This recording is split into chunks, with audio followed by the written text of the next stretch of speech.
कल 3 FC के जवानों को अगवा करके उनके गले काटे गए, उनकी वीडियो बनाकर पूरी दुनिया में मशहूर की गई। Enemy of my enemy is my friend, ठीक है ना जी, आपने ये सुना होगा जुमला। कल जो हमारे 3 FC के जवान शहीद हुए, जो उनके गले काटे गए हैं, अस्तगफिरुल्लाह नज़ीम, अस्तगफिरुल्लाह नज़ीम। अंदर की बात यह है कि हमें तो बड़ी सख्त तकलीफ होती है कि इजराइल ने इंडिया के साथ इतने अच्छे तल्लुकात बनाए हुए हैं कि ट्रांसफर ऑफ टेक्नोलॉजी भी हो रहा है और उनकी हेल्प भी हो रही है।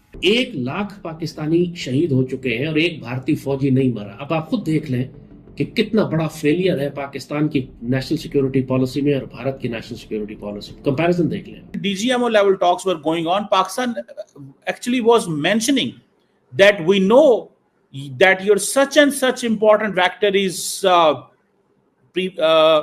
is ready for action. और मैं आपको ये कहता हूं कि पुल इट बैक। अभी तक आपने पैरालिसिस क्यों है? आप फैसला क्यों नहीं कर पा रहे? अस्तगफिरुल्लाह, वरना होगा क्या कि मशरक से भारत किसी भी वक्त हम पर हमला करने वाला है। अगर ये सारे इलाके इसी तरह रहे, जहन्नुम के कुत्ते कॉकरोचों की तरह बाहर निकलकर हम पर हमले करेंगे। अभी जब जमाना अमन लगता है, भारत ने हमला नहीं किया हुआ, इस वक्त हाल ये है। और आपका ख्याल है, उम्मीद है कि किसी तरीके से डोनाल्ड ट्रंप को हम कन्विंस करेंगे यार साडा कश्मीर का मसला भी हल कर दे, और कुछ नहीं तो मुशर्रफ वाला फार्मूला ही वापस ले आओ, ताकि ये लड़ाई झगड़े खत्म हो, हम भी अपने अवाम की तरफ तवज्जो दे सके instead of defence and armaments and so on and so fourth. उन्होंने 1 लाख पाकिस्तानी शहीद कर दी और हमने एक हिंदू नहीं मारा, हमने एक इंडियन सोल्जर नहीं मारा और हमारे हजारों शहीद हो चुके। तो एक खबर ये निकल करके सामने आ रही है कि पाकिस्तान के फौजियों के कटे हुए सर जो है वो भेज दिए हैं टीटीपी ने पाकिस्तान की गवर्नमेंट को। और ये हमेशा होता रहता है, टीटीपी वाले पाकिस्तान को मारते ही रहते हैं, कभी बीएलए वाले मारते हैं। लेकिन ये एक लाल टोपी जो पाकिस्तान के अंदर है, ये काफी ज्यादा बौखलाया हुआ है, क्योंकि इसको हमेशा हर चीज के पीछे इंडिया की साजिश नजर आती है।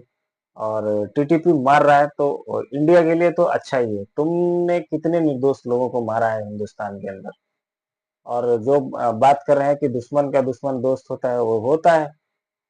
चाइना नहीं है तुम्हारा दोस्त, बताइए, और चाइना के तुम नहीं हो। हालांकि इंडिया कभी भी ऐसी किसी पॉलिसी को सपोर्ट नहीं करता है। प्रॉक्सीज इंडिया के पास नहीं है, वो सिर्फ पाकिस्तान और ईरान के पास ही है, उनका इस्तेमाल यही करता है। तो इनकी बौखलाहट एक बार देखते हैं और फिर बात करेंगे। अब इनकी सड़कों पर हाल ये है कि जहन्नुम के कुत्ते कमांड पोस्ट, चेक पोस्ट लगाते हैं, बसों से लोगों को उतारते हैं, शनाख्ती कार्ड चेक करते हैं, कत्ल करते हैं या अगवा करके साथ ले जाते हैं। अभी भी हमारे कई अफसर और जवान इनकी कैद में हैं और जब इनका दिल चाहता है किसी को निकाल कर उसका गला काट के फेंक देते हैं। गंडापुर की हुकूमत किधर है? उनको तो ये करना चाहिए था कि पाक फौज की मुकम्मल हिमायत करते, बयान देते, जहन्नुम के कुत्तों के खिलाफ स्टैंड लेते। वो और उनकी पूरी रियासती मशीनरी और पुलिस तो एक्चुअली जहन्नुम के कुत्तों के साथी बने हुए हैं। वहां की पुलिस, आपको याद है पिछले दिनों उन्होंने एक जुलूस निकाला था, हंगामा किया था कि फौज को यहां से निकालो, हम जहन्नुम के कुत्तों को खुद कंट्रोल कर लेंगे। फौज को इन्होंने इतना प्रेशर बिल्ड किया, जुलूस निकाले कि फौज अपने कैंपों में चली गई और सिर्फ इंटेलिजेंस बेस्ड ऑपरेशन करती है या अगर उस पर हमला किया जाए। और जो इलाके की सिक्योरिटी थी, जो पुलिस की जिम्मेदारी थी, जिस पर इन्होंने फौज के खिलाफ इतना तूफान खड़ा किया था, अब वो सिक्योरिटी किधर है? ये कैसे मुमकिन है कि बड़ी बड़ी शाहराओं के ऊपर जहन्नुम के कुत्ते चेक पोस्ट लगाए हुए हों, गाड़ियों की तलाशी ले रहे हों और वहां ना पुलिस हो, ना एफसी हो, ना आर्मी हो। आर्मी को तो तुमने धकेल के पीछे हटा दिया, कहा कि जी अपने इलाकों में जाए, अपने कैंपों में जाए और कोई जरूरत नहीं है बाहर निकलकर हमारे रोड ब्लॉक्स करने की और तलाशियां लेने की और चेकिंग करने की। और खुद पुलिस क्या कर रही है, खुद गंडापुर की हुकूमत क्या कर रही है? मुझे जाती तौर पर कोई शुबा अब इस बात में नहीं रह गया कि हमें सूबे खैबर में गवर्नर रूल लगाना पड़ेगा। बहुत ज्यादा सख्ती करनी पड़ेगी इन जहन्नुम के कुत्तों और इनके सहूलतकारों के खिलाफ। अरबों खरबों रुपए के जो सरकारी फंड दिए जाते हैं लॉ इन्फोर्समेंट के इस गंडापुर हुकूमत को, ये भत्ते के तौर पर इसकी बड़ी अदायगी करते हैं टीटीपी को, ताकि हमारे इलाकों पर हमारे लोगों को ना मारा जाए। जैसे बात कही कि ये अब सूबा प्रैक्टिकली हमारे हाथ से निकलता जा रहा है। कोई नेशनल पॉलिसी नहीं है इसको मैनेज करने की, सारा कंट्रोल सूबाई हुकूमत के पास है। फौज को ये काम नहीं करने दे रहे, जहन्नुम के कुत्तों को खुला छोड़ दिया है। कल जो हमारे 3 FC के जवान शहीद हुए, जो उनके गले काटे गए हैं, अस्तगफिरुल्लाह नज़ीम, सूबाई हुकूमत की जानिब से ना कोई ताजियत, ना कोई जनाजे में शिरकत। ऐसे खामोश हो गए जैसे खुशी मना रहे हो कि अच्छा हुआ फौज को नुकसान पहुंचा। अस्तगफिरुल्लाह नज़ीम। वहां पर हमें मजबूत गवर्नर रूल लगाना पड़ेगा या इसको मार्शल लॉ के तहत देना पड़ेगा वो पूरा इलाका। इख्तियार और ताकत सूबाई हुकूमत से लेनी पड़ेगी। इनके पास जो पैसे हैं, जो वसाइल हैं, जो इख्तियार हैं, ये इसको रियासत पाकिस्तान के खिलाफ इस्तेमाल कर रहे हैं। पीटीआई, पीटीएम और टीटीपी का बहुत खौफनाक नेक्सस बन चुका है सूबे में, जिसको अब हर सूरत में तोड़ना और कंट्रोल करना जरूरी है। मौजूदा पॉलिसी काम नहीं कर रही, रियासत अपना कंट्रोल लूज कर रही है। वो तमाम इलाके अब नो गो एरियाज बन चुके हैं पाकिस्तान की मुसल्लह अफवाज के लिए और उसके अफराद के लिए। दर्जनों के हिसाब से वो जवान जो छुट्टी पे घर जाते हैं, उनको घरों में कत्ल कर दिया जाता है। जो छुट्टी से आ रहे या जा रहे होते हैं, उनको रास्तों से, सड़कों से अगवा कर लिया जाता है। This has to stop. ये इस तरह नहीं चल सकता। पाकिस्तान आर्मी की कमांड को भी अब सीरियस फैसले करने पड़ेंगे। ये कैसे मुमकिन है? आपके पास ड्रोन्स हैं, आप उन तमाम सड़कों की 24 घंटे आईएसआर ड्रोन से निगरानी क्यों नहीं कर सकते कि जहां पर चेक पोस्ट लगी हो वहां पर ड्रोन स्ट्राइक की जाए उसी वक्त उसी जगह पर।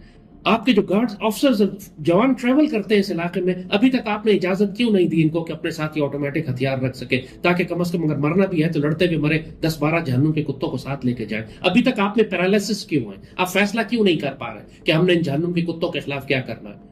जाफराबाद एक्सप्रेस बलूचिस्तान में अगवा हुई थी, 300 के करीब हमारे जवान उसके अंदर से, सब खाली हाथ थे। जब आपको पता है कि आप बीएलए के इलाके से गुजर रहे हैं तो अपने जवानों को हथियार क्यों नहीं दिया आपने? 300 राइफलें होती तो मजाल नहीं थी किसी बीएलए की कि उस ट्रेन को अगवा करता।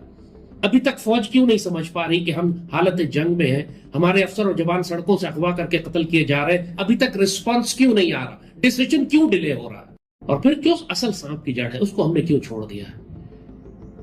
जब तक के यही जंग आप भारत के अंदर नहीं भेजेंगे, वो हमारे खिलाफ ही जंग करता रहेगा। हमने खालिस्तान को क्यों खुला छोड़ दिया? हमने कश्मीर की जहाद आजादी को क्यों हम भड़का नहीं रहे? वहां तो जायज जहाद आजादी है। खालिस्तान की तहरीक आजादी पूरी दुनिया में रिकग्नाइज की जा रही है, उसका हक है कि उसकी मदद की जाए। जब भारत के अंदर तहरीक आजादियां भड़कती है, पाकिस्तान में दहशतगर्दी कम हो जाती है। 1 लाख पाकिस्तानी शहीद हो चुके हैं और एक भारतीय फौजी नहीं मरा। अब आप खुद देख लें कि कितना बड़ा फेलियर है पाकिस्तान की नेशनल सिक्योरिटी पॉलिसी में और भारत की नेशनल सिक्योरिटी पॉलिसी। कंपैरिजन देख लें। अजीत कुमार डोवल ने दहशतगर्द इस्तेमाल करते हुए, प्रॉक्सी एलिमेंट्स इस्तेमाल करते हुए, उन्होंने कोई दुनिया की परवाह नहीं की कि दुनिया क्या कहेगी, एफएटीएफ लग जाएगा, हमें बुरा लगेगा, दुनिया कहेगी इंडिया दहशतगर्द मुल्क है। उन्होंने 1 लाख पाकिस्तानी शहीद कर दी और हमने एक हिंदू नहीं मारा, हमने एक इंडियन सोल्जर नहीं मारा और हमारे हजारों शहीद हो चुके। ये पाकिस्तान की डिफेंसिव डिफेंस पे जो हमारी नेशनल सिक्योरिटी पॉलिसी है, और अब हम उसमें भी सरेंडर करते जा रहे हैं कि जगह छोड़ते जा रहे हैं। एरिया डोमिनेंस भी हमने छोड़ दी। अब सारा एरिया जो है वो टीटीपी डोमिनेट करती है उन इलाकों में। खुद आर्मी के अफसर और जवान छुट्टी जाते हैं, परेशान होते हैं कि यार अब कैसे जाएंगे। वो बसों को और हाईएस को रोक रोक के उसमें सिर्फ शनाख्ती कार्ड देख के बंदे उतार लेते हैं। क्या ये सब कुछ इसी तरह चलेगा? उस पर कोई रिस्पॉन्स बिल्ड नहीं करना? प्रोविंशियल हुकूमत की कोई जिम्मेदारी नहीं है? गंडापुर की हुकूमत जो चल रही है वहां पे उसकी क्या रिस्पॉन्सिबिलिटी है? तो दोस्तों, अरब कंट्रीज में जाकर के ये अपना पिछवाड़ा लाल करवा के आ चुका है लाल टोपी, और ये पाकिस्तान का वो जहरीला सांप है जिसको कुचल देना चाहिए। लेकिन अभी ये इंडिया में तो है नहीं, और पाकिस्तान में तो ये भगवान है, वहां का तो खुदा है ये। इसको कितने सारे लोग, कितनी सारी पब्लिक पाकिस्तान की इसको फॉलो करती है। लेकिन ये कोई तरीका नहीं है जो इस्लाम ये बता रहा है पाकिस्तानियों को, और जो पाकिस्तानियों के पास इस्लाम है, क्या वही सही इस्लाम है? ये खुद दूसरों को बताते हैं, ये बताते हैं कि मोहम्मद बिन सलमान वो रास्ते से भटक गया है, उसको इस्लाम नहीं पता है। ठीक है, वो इस्लाम नहीं जानता, ये पाकिस्तानियों को पता है जो कन्वर्टेड वाले हैं। और टीटीपी वालों को भी नहीं पता है, वो भी इस्लाम से भटक गए हैं। अगर वही टीटीपी हिंदुस्तान में घुस के, कश्मीर में घुस के आतंकवाद करती है तो वो सही हो जाएगी पाकिस्तान के लिए।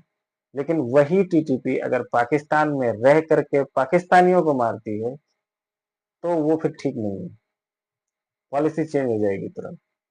लेकिन टीटीपी, मैं तो कहता हूँ बहुत बढ़िया, मारते रहो, क्योंकि इतने इतने निर्दोष लोगों को इन्होंने मारा है। लाखों लोगों को कश्मीर में ये मार चुके हैं।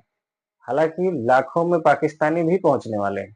जितना टीटीपी और बीएलए मार रही है, लाखों के ऊपर हो गए होंगे जितने लोग ये मारे गए। लेकिन फिर भी इनको समझ में नहीं आ रहा है। ये अपने इस्लाम का चूरन पूरी दुनिया को बेचना चाहते हैं, लेकिन अब इनका चूरन बिकेगा नहीं, कोई खरीदेगा नहीं। बांग्लादेश को दे दो बस, उससे आगे तुम्हारी लिमिट नहीं है। और इंडिया अब तुम्हारा आतंकवाद बर्दाश्त भी नहीं करेगा। ऑपरेशन सिंदूर अभी बंद नहीं हुआ, वो सिर्फ रुका हुआ है। जिस दिन तुमने बदतमीजी की वो वापस से स्टार्ट हो जाएगा।